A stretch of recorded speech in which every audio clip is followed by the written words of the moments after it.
وہی تو مہلکہ آئے وہ عالم دل سے روشن ہے، وہی تو مہلکہ آئے اور ملائک کرد کو کہتے جھکے جن کی زیارت ہو، ملائک کرد کو کہتے جھکے جن کی زیارت ہو، وہ آج اس ناز و خوبی سے یہاں پر برملا آئے، وہ آج اس ناز و خوبی سے یہاں پر برملا آئے، نہ کیوں فرق مسرت سے دل عالم ہو اب تازہ، نہ کیوں اب فرط مسرت سے دل عالم ہو اب تازہ، یہاں لطف و کرم سے جب ہمارے پیشوا آئے، یہاں لطف و کرم سے جب ہمارے پیشوا آئے، ذرا دیکھو تو یہ آ کر جمال بے مثال ان کا، ذرا دیکھو تو یہ آ کر جمال بے مثال ان کا، نمایاں شان ہے جن کی وہ نور کبریا آئے،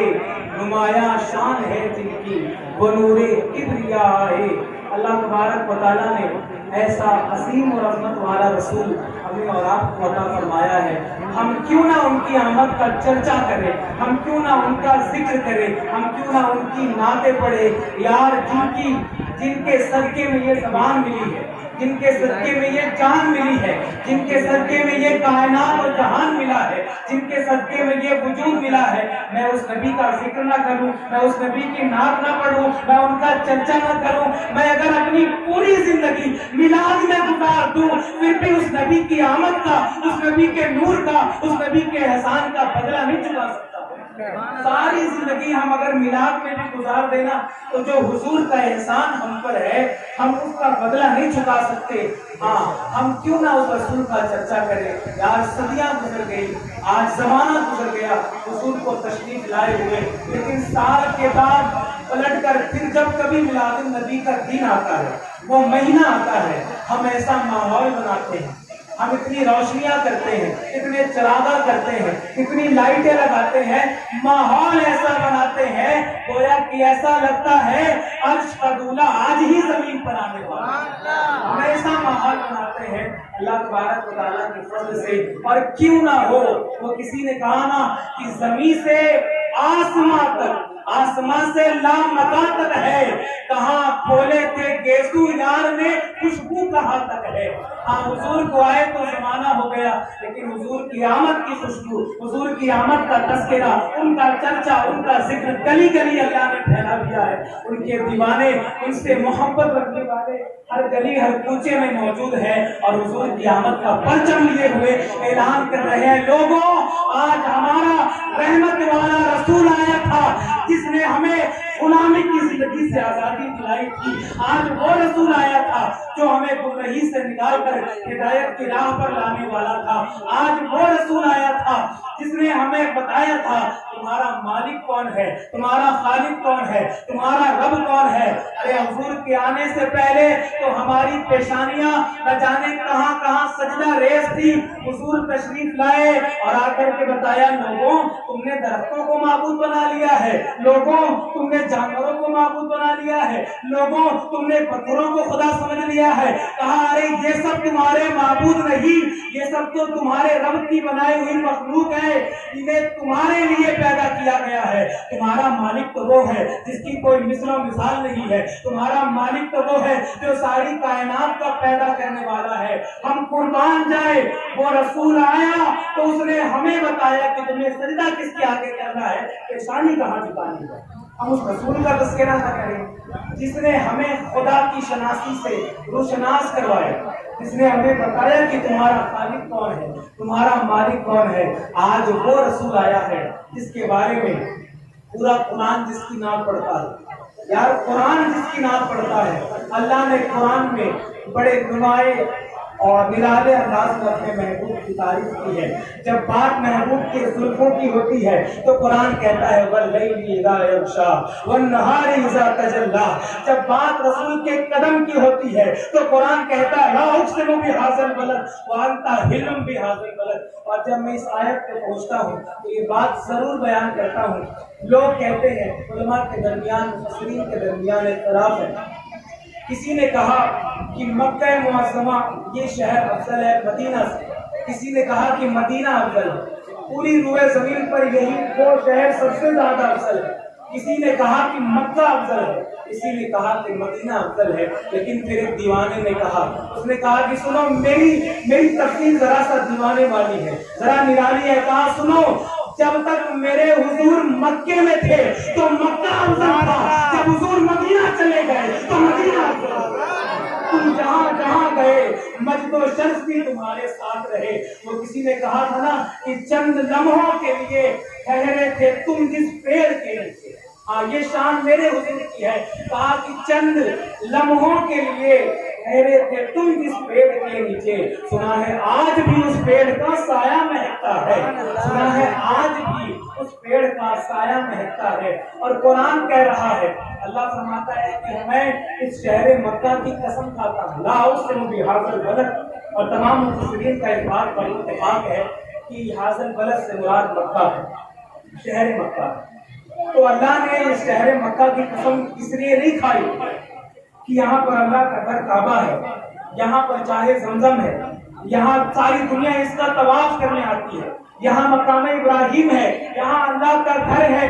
کہا اس لیے اس کی قسم نہیں کھائی.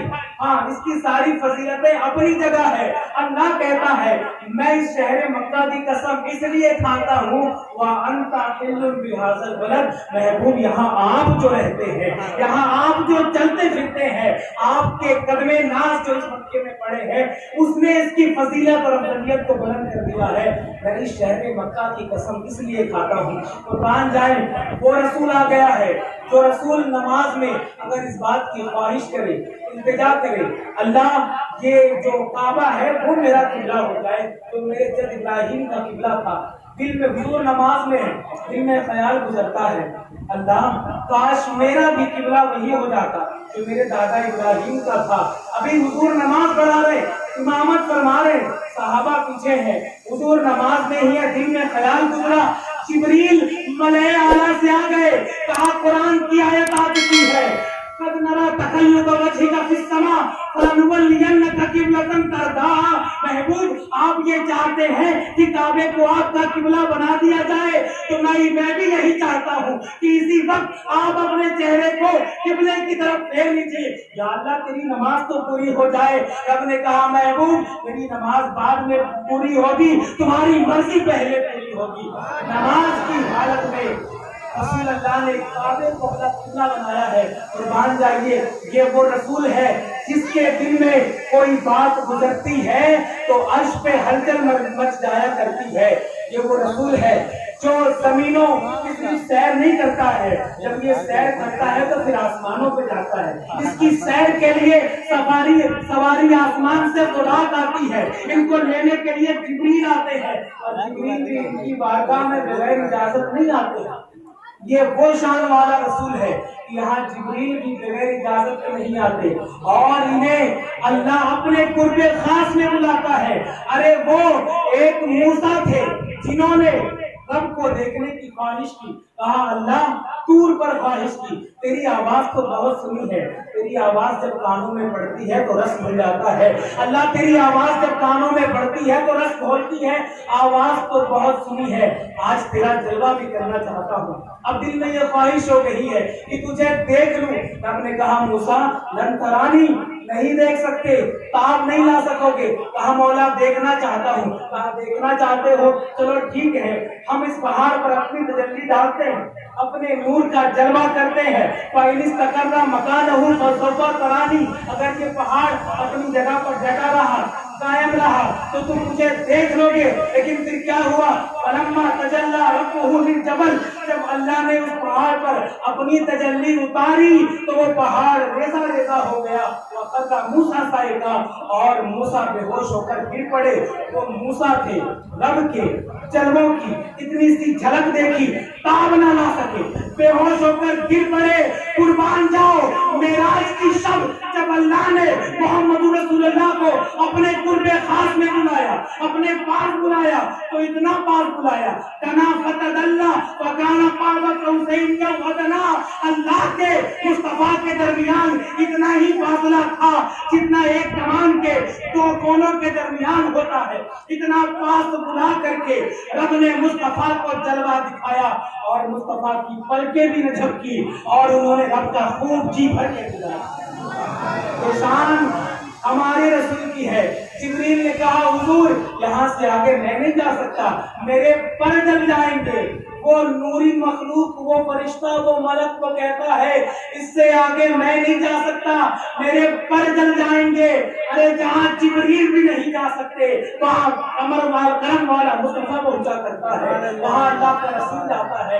یہ وہ شان والا رسول ہے جس کے صدقے میں جبریل کو بنایا گیا ہے، یہ وہ شان والا رسول ہے جس کے صدقے میں میکائیل بنے ہیں، جس کے صدقے میں اسرافیل بنے ہیں۔ یہ جن و ملک، یہ شمس و قمر، یہ شجر و حجر، اس کائنات کا ہر ذرہ اسی عظمت والے رسول کے صدقے میں ملا ہے۔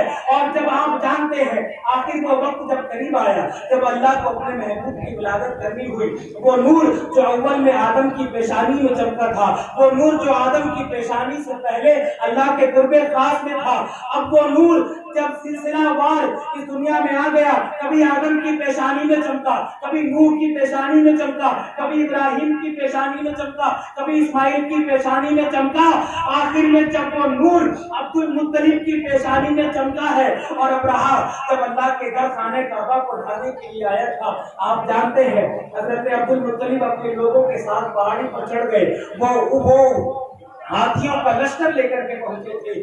لوگوں نے تاریخ میں موجود ہے، لوگوں نے دیکھا عبد المطلب کی پیشانی سے ایک ایسا نور چمک رہا ہے جس کی روشنی خانہ کعبہ پر پڑ رہی ہے۔ لوگ سمجھ گئے یہ روشنی، یہ نور بتا رہا ہے کہ فتح ہماری ہوگی، اللہ ہمارے اس گھر کے بلکہ اپنے اس گھر کی حفاظت فرمائے گا۔ وہ نور جو عبد المطلب کی پیشانی میں چمک رہا تھا جب وہاں سے آگے پہنچا تو پھر اس کے بعد حضرت عبداللہ کی پیشانی میں پہنچا اور وہ نور آخر حضرت عبداللہ سے جب جناب آمنہ میں منتقل ہو گیا، پھر اس نور نے اپنا جلوہ مسیح دکھانا شروع کیا۔ حضرت آمنہ کہتی ہے خدا کی قسم، خدا کی قسم، اللہ کا نور، اللہ کا وہ محبوب جب میرے شکم میں تھا، ارے میں نے اس کی روشنی میں شام کے محلات دیکھ لیے ہیں۔ اب میرے گھر میں ایسا لگتا تھا کہ آج تارے گر پڑیں گے، آج چاند گر پڑے گا، آج ساری کائنات کا رخ میرا گھر بن گیا ہے، ساری کائنات کا قبلہ میرا گھر بن گیا ہے۔ پھر وہ وقت آ گیا ہے،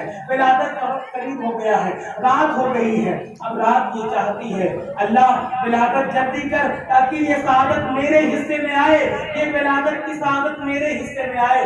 دنیا یہ کہے کہ محبوب کی آمد رات میں ہوئی تھی، صبح یہ چاہتا ہے اللہ ولادت میں تھوڑی تاخیر کر تاکہ یہ سعادت میرے حصے میں آئے۔ صبح رات میں، دن اور رات میں جھگڑا ہے۔ رات یہ چاہتی ہے کہ ولادت کی سعادت مجھے ملے، دن یہ چاہتا ہے کہ ولادت کی سعادت مجھے ملے۔ اب رات و دن میں جھگڑا ہے لیکن رسول بھی رحمت والا آ رہا ہے۔ یہاں کسی کو ناراض نہیں کیا جاتا، یہاں کسی کا دل نہیں دکھایا جاتا، رحمت والا رسول آ رہا تھا۔ اللہ نے ایک ایسا وقت متعین کیا جسے نہ رات کہا جاتا ہے، جسے نہ دن کہا جاتا ہے، جسے صبح صادق کہا جاتا ہے۔ ارے رحمت والا رسول آ رہا ہے، ایسے وقت میں ولادت ہوگی کہ اس کی آمد کی خوشی میں رات و دن گلے ملا کر کے ملا کر۔ سبحان اللہ، سبحان اللہ۔ چاچا کے محدث نے کہا کہ نبی آ رہے ہیں سویرے سویرے، گلے مل رہے ہیں اجالے اندھیرے۔ آج وہ رحمت والا رسول آیا جس کی بارگاہ سے کسی کو لوٹایا نہیں جاتا۔ ارے ان کے در پہ اپنا تو اپنا پرایا بھی آتا ہے، یہ اسے بھی اتنا دیتے ہیں، اتنا دیتے ہیں۔ ایک شخص آیا حضور کی بارگاہ میں، ان کے قبیلے میں قحط پڑا ہوا، بھوک مری پڑی ہوئی، حضور کی در پر حضور کی بارگاہ میں آیا اور کہنے لگا کہ حضور کچھ عطا ہو جائے، ہمارے یہاں قحط پڑا ہوا ہے۔ مصطفیٰ جان عالم کے پاس اس وقت اتنی بکریاں موجود تھی جو دو وادیوں کے درمیان آتی تھی اور آپ کے پاس کچھ تحفے تحائف درہم و دنانیر کی شکل میں موجود تھے۔ مصطفیٰ نے کہا یہ ساری بکریاں دیکھتے ہو؟ کہا ہاں دیکھتا ہوں۔ کہا لے جاؤ۔ کہا یہ درہم و دنانیر دیکھ رہے ہو؟ کہا ہاں دیکھتا ہوں۔ کہا لے جاؤ۔ جو کچھ تھا مصطفیٰ نے عطا کیا اور وہ فقیر، وہ منگتا آج اس شان سے اپنے قبیلے میں لوٹ رہا ہے اور مصطفیٰ کی نام کرتا ہوا لوٹ رہا ہے. وہ کہتا ہے یار یہ کون والی شخصیت ہے, جب دینے پہ آتا ہے تو اتنا دیتا ہے کہ گدھا بھی بادشاہ ہو جایا کرتے ہیں, گدھا بھی بادشاہ بن جاتے ہیں. یہ وہ مصطفیٰ قدر ہے. یہ آقا علیہ السلام اللہ کے سب سے عظیم رسول, جسے اللہ نے کہا وما ارسلناک الا رحمۃ للعالمین, اے محبوب ہم نے آپ کو نہیں بھیجا مگر سارے جہان کے لیے رحمت بنا کر کے. آج مصطفیٰ کے نام پر اس مجلس میں آنے والے لوگوں, ہمارا نبی رحمت والا, پیس والا, محبت والا, پیار والا, میلاد النبی کا پیغام نفرت نہیں محبت ہے. یہاں سے رحمتیں عام کرو, محبتیں عام کرو, لوگوں کو بتاؤ, آج لوگوں کو تحفے تحائف دو, محبتیں عام کرو اور بتاؤ کہ جس رسول کے قدموں کی برکت سے دنیا میں محبت عام ہوتی ہے, آج اس کی ولادت کا دن ہے, اس لیے یہ دھوم دھام مچی ہے. اسی قیامت کی خوشی میں ہم چاروں طرف ہم نے دھوم مچا رکھی ہے. یہ اس رسول کی آمد کا صدقہ ہے. آج سب کو بتائیں, خوشیاں بانٹے, لوگوں کو محبتیں عام کرے. رسول کی آمد کا دن ہے. آپس میں جو کچھ رنج ہے, جو کچھ حسد ہے, جو کچھ بغض ہے, جو کچھ کینہ ہے, سب کو دور کریے. حضور نے ہمیں یہی پیغام دیا ہے. رحمت والے رسول فرماتے ہیں وبشروا ولا تنفروا یسروا ولا تعسروا, لوگوں آسانیاں پیدا کرو, سختی مت کرو. وبشروا, لوگوں کو خوشخبریاں سناؤ, نفرتیں مت پھیلاؤ. یہ رسول اللہ کا پیغام ہے. حضور کے در پہ جو آ جاتا ہے, اب وہ بلال چاہے حبشہ کا ہو, سلمان چاہے فارس سے آئے ہو, جو ان کے در پہ آتا ہے اسے زمین سے اٹھا کر آسمان پر پہنچایا جاتا ہے. اقبال نے کہا تھا, اقبال یہ کس کے عشق کا فیض عام ہے, رومی فنا ہوا حبشی کو دوام ہے. یہ شان آقا علیہ السلام کو بڑی مبارک کی ہے. میرے دوستوں اور بزرگوں, بڑی محبتوں کے ساتھ آپ کی بارگاہ میں یہ عقیدہ پیش کرتا ہوں کہ ضرور حضور کی آمد کا خوب چرچا کریں, دھوم مچا دیں حضور کی آمد کی, لیکن آقا علیہ السلام کے مشن کو کبھی نہ بولنا, اپنے رسول کے پیغام کو ہمیشہ یاد رکھنا. میرے حضور کا مشن کیا تھا؟ سماج اور معاشرے میں جو جس کا حق ہے وہ اس کو ضرور ملنا چاہیے. ہاں, کسی کا حق نہ مارنا, میلاد النبی کے جلسے اور میلاد النبی کے خوشیاں کسی کا حق مار کر نہ بنانا. ہاں, اگر یقین جانو تم میلاد النبی کی خوشیاں مناؤ مگر کسی کا حق مار کر, کسی کا بدلہ مار کر, کسی کی زمین مار کر, کسی کو کم زیادہ تول کر, تو مدینے والے آقا کبھی تم سے کچھ نہیں ہوں گے. لوگوں کو جس کا جو حق ہے اس کو وہ حق عطا کرو, اس کے بعد حضور کی آمد کا تذکرہ کرو, حضور کا نام لو, ان کا چرچا کرو. مدینے والے آقا تم پر ایسی نگاہ ڈالیں گے, ایسا کرم کریں گے, کبھی خواب میں آ کر تمہیں اپنا جلوہ کرا دیں گے. پھر تم اس کے بعد کہو گے کہ ہاں میرا رسول رحمت للعالمین ہے, اور اس کے جیسا حسین و جمیل کو اللہ نے پیدا ہی نہیں کیا. نعت وہ پڑھا کرو جو حسان بن ثابت نے پڑھی ہے. ہاں, وہ جو حسان بن ثابت نے پڑھی ہے. کیا کہا, اے رسول آپ سے حسین و جمیل تو دنیا کی نگاہوں نے دیکھا ہی نہیں, آپ کے جیسا حسین و جمیل تو کسی ماں نے پیدا ہی نہیں کیا, تو ہم دیکھتے کیسے. یہ حضرت حسان بن ثابت ہے. لوگ کہتے ہیں کہ یہ کیا تم رسول اللہ کی نعتیں پڑھنے لگتے ہو, کیا تم مائک میں میلاد کا دن آتا ہے ہر طرف نعت اور گونگے میں حضور کی نعتیں پڑھتے ہو, تم جاؤ نا حسان بن ثابت سے پوچھو وہ کیوں حضور کی نعت پڑھتے تھے, جاؤ صحابہ سے پوچھو وہ کیوں پڑھتے تھے, تو تمہیں جواب ملے گا کہ ہم اس رسول کی نعت نہ پڑھے جن کی نعت خدا نے قرآن میں بیان کی ہے. کیا ہم اس رسول کی نعت نہ پڑھے جن کی نعت و صفت میں قرآن نازل ہوتا ہے؟ کیوں نہ ان کا تذکرہ کرے, کیوں نہ ان کا ذکر کرے. ہم ضرور کریں کہ یہ ہمارے ایمان کا حصہ ہے. اس سے ہمارا قلب روشن ہوتا ہے, ہمارا دل روشن ہوتا ہے, اس سے روشنی ملتی ہے, ہمارے شعور کو روشنی ملتی ہے, اور ہماری زندگی میں نور آتا ہے, نور. اس لیے نور والے کا چرچا کرتے ہیں, ہم نور والے کا ذکر کرتے ہیں تاکہ نورانی ہو جائے. تمہیں کوئی اور پسند ہے تو جاؤ اس کا چرچا کرو. ہمارا رسول تو نور والا ہے, ہمارا نبی تو رحمت والا ہے. اللہ تبارک و تعالیٰ کی بارگاہ میں دعا ہے مولا کریم ہمیں آپ سب کو آقا علیہ السلام کی ولادت کا صدقہ عطا فرمائے, آقا علیہ السلام کی رحمت کا صدقہ عطا فرمائے. ہم سب کے درمیان اتحاد, محبت, خلوص قائم فرمائے. وآخر دعوانا الحمدللہ رب العالمین.